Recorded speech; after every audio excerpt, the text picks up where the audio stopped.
Okay, so here we are with the demonstration of how we can map the network, identify live machines, and then find and fingerprint working services. So I will announce that beforehand, just for everyone to be aware. Most of the tasks you are encountering in this phase of penetration test are possible to be accomplished by Nmap, by using Nmap only. Okay, so this Swiss Army knife of network engineering is not something figurative, right? It literally is a tool that can perform very different tasks at very high capacity. There are special cases, very narrow edge cases, I would say, when Nmap, due to its universal approach to everything that it implements, right, they are just done better or faster or more accurately by some special tools that are way less maintained, yeah, and well less dynamically developed as Nmap. So still, if you know syntax of Nmap and you have this experience of using it in different environments, you will know networks better, you will know the specific penetration testing related activities better. So you have to know it, you have to go through the syntax and use most of the options. You will never use all of them for a good reason, I'm almost sure, but still you have to know that there are things that even professional penetration testers who are out in the field for more than 10 years, I show them some tips, some tricks, yeah, and they are really impressed and surprised. So let me walk you through the syntax, and then we will use Nmap for some Yahoo scanning, of course. So Nmap help page looks like this. Let's start one by one. First of all, we'll have to do some target specification. As I said, there are different notions of targets here. Yeah, so there are different examples. You can take it as that you can give a host in any possible way, right? You can do DNS name, you can do IP address, you can do DNS name and then separate netmask by slash, right? So this CIDR format of identifying networks in the internet. This will be a class C network that the host that Microsoft.com will resolve to is located in. Yeah, so this is kind of tricky. This is not a formal and accurate definition of targets, but Nmap can do that, and you have to know that. You can just give an IP address. Okay, so this will be limited to one host on the network only, most probably your default gateway, yeah.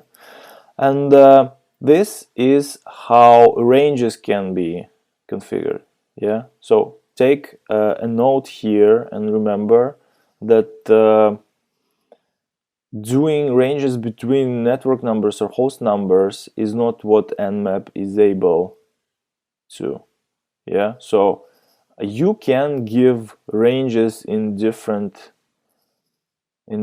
portions of IP address, right? So this will be like 256 C-class networks, yeah, each containing a bunch of addresses, yeah. So this will be like /16 in fact, yeah. But you can do that here, yeah. So that's how Nmap is different from all other things, I guess. many tools that are claiming that they follow Nmap command line syntax, in fact, don't implement this functionality. You will see it later. Okay, so this is the most important. This is what you give to the command line. you can save your input ranges to files. So everything that you can put into the command line, you can put also into different files, and then feed it to nmap by -I capital L. So everything that will be written in these files will be treated line by line as possible targets for scanning. Okay, you can, as far as I know, you can do that multiple times within one command, but yeah, I cannot find a good reason for that from the top of my head. So yeah, it's better to keep everything in files to keep it organized, and as you evolve through network enumeration, just update the files you already have or create new ones. And remember, the names of these files should be descriptive, right? So in the history of your command execution in bash, for example, or in the directory that is dedicated to the results of your scanning, you have to be able to figure out what contains what without looking at it, because when you use nmap, when you scan really large networks, the number of files you generate grows really fast. Okay, and this is -I capital R. This is just the randomization from the host that you have fed to nmap. It will put it into some pseudo-random generator, right? And it will give them numbers and then pick them at random and scan, yeah, in that order. Why is that so? Sometimes, and some tools, due to their functionality specifics, yeah, they do that by default. But sometimes you have to pretend that your traffic is not structured.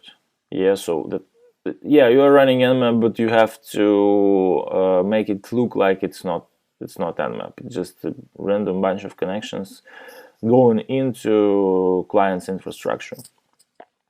Sometimes to avoid attention, sometimes to avoid automated detection, sometimes just to not melt down the connection client has. Yeah, so the client, for example, has multiple networks connected via multiple different types of equipment, and you want to spread your influence equally through all the infrastructure. This is a good idea, actually. You will still melt down your uplink, yeah, if you do it at high rates, but you can let your client's uplinks survive, yeah. Okay, so this is how you exclude something that you put into command line, and this is how you exclude something that is in your files. For example, you have really firm exemptions from your penetration testing scope. You want it to be written down somewhere and used like that. So now, what can we do for the first part of our demos, right? How to discover hosts. The most important thing you can use here is this -sn. Yeah, so remember to do that with -n, yeah, not to resolve everything, because again, DNS is really slow. It will slow you down, especially on large network sizes. This will basically not do any host discovery. So if you want to do TCP or UDP scan and assume that all hosts in the list that you fit to nmap are up, you use this -Pn or -P0, which is basically an equivalent of that. Also, when you are using different discovery techniques, you can ping by not only SCMP, but by different other protocols, yeah, like TCP, UDP, SCTP, and yeah, and something else. Yeah, so you can get a port list of the most used services, yeah, in the network, and then use them just to identify hosts. Why not? This will be not that accurate as if everything is up and responding to SCMP requests, but still, you can do that in different situations. Okay, so This is using echo timestamp or net request in ICMP. So by default, it's of course echoing the hosts, but you can change that manually. And this is just using IP protocol. Different IP protocols to do that. This is a really rare case. We will not stop there for long. Okay. You can use different DNS services, servers, not those that your OS session is configured with, but something else. For example, Google's or OpenDNS or something. And yeah, you can do traceroute every time you scan, just to show that trace in the end of scanning every network or every host. That can be useful just to figure out where everything is located. Now, what about scanning services? For scanning services, as I told you, there is a number of different things how to establish connection or establish it at all. Yeah, so you have to decide that. SYNSCAN is slightly faster. Full connect scan is logically slightly slower, but these are two you will use the most. Yeah, so if you have some firewall interference, you most probably will want to connect fully. If not, you most probably will use Nmap as root, and by default it will SYNSCAN. Okay. There are other ways to do that. You, for example, can just send X. Yeah, so not sending SYNS, but starting from sending X right away. That's unusual, and you will receive an error. But based on that error, you can assume whether service is up or not, whether it's there. Okay. This is how you make Nmap understand that you want UDP scanning at all. -S_U. These are different combinations of flags and different approaches to scanning that are not appropriate from the TCP protocol standpoint. Okay, so from TCP protocol point of view, this is like abusing the protocol, but there is nothing illegitimate in there. You can generate any packet and see what happens, but yeah, that can lead to some kind of implications. So every time you use this, or you use very intensive scanning techniques, yeah, you have to remember that there are still some legacy boxes out there, and there is software that literally, if accessed in a way that it does not expect you to, can just reboot itself.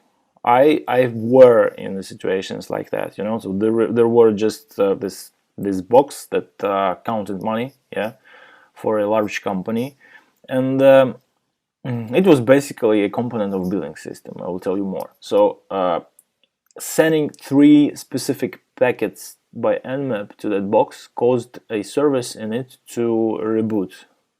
So just restart it, and for some time it was irresponsive,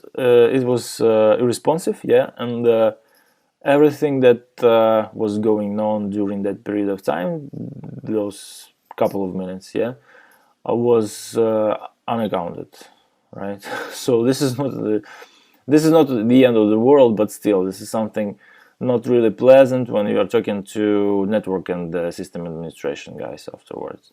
So yeah, be prepared that there is a lot of crappy code out there, and even these things, when run for the first time, for the first couple of times, even if this is like some recurring process, you want to monitor your network periodically, for the first couple of times, just be very careful and be there and observe what happens, because if a host stops to respond, yeah, for example, you want to be there, see that, and contact whoever is required in order to figure out what happened, and then start it up again. Okay.